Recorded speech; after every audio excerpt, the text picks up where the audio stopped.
आपण पाहत आहात सत्याची बाजू मांडणारं हक्काचं न्यूज चॅनल M24 तास।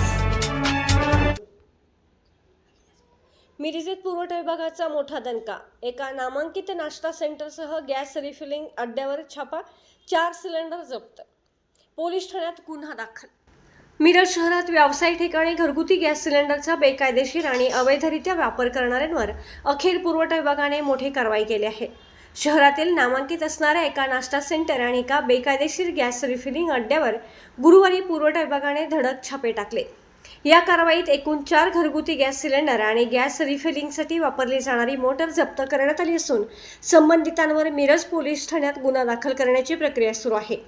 शहरातील हॉटेल, धाबे आणि नाश्ता सेंटरमध्ये व्यावसायिक सिलेंडरऐवजी स्वस्त दरातील घरगुती गॅस सिलेंडरचा मोठ्या प्रमाणावर वापर होत असल्याच्या तक्रारी पुरवठा विभागाकडे प्राप्त झाल्या होत्या। या तक्रारींची गंभीर दखल घेत पुरवठा अधिकारी वर्षा कदम यांच्या मार्गदर्शनाखाली पुरवठा शाखेच्या पथकाने गुरुवारी मिरज शहरात अचानक तपासणी मोहीम हाती घेतली।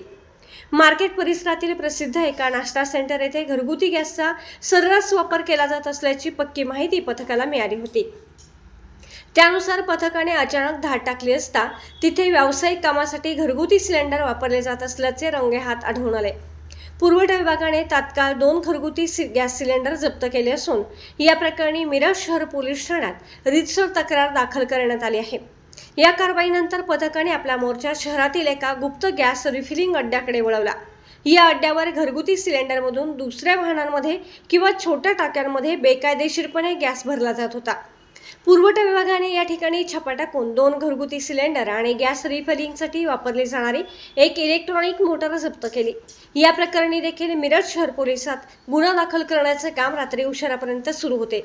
शहरात घरगुती गॅस सिलेंडरचा व्यावसायिक कारणांसाठी वापर करणे आणि अवैध रिफिलिंग करणे हा कायद्याने गुन्हा असून यामुळे मोठ्या अपघाताची शक्यता असते।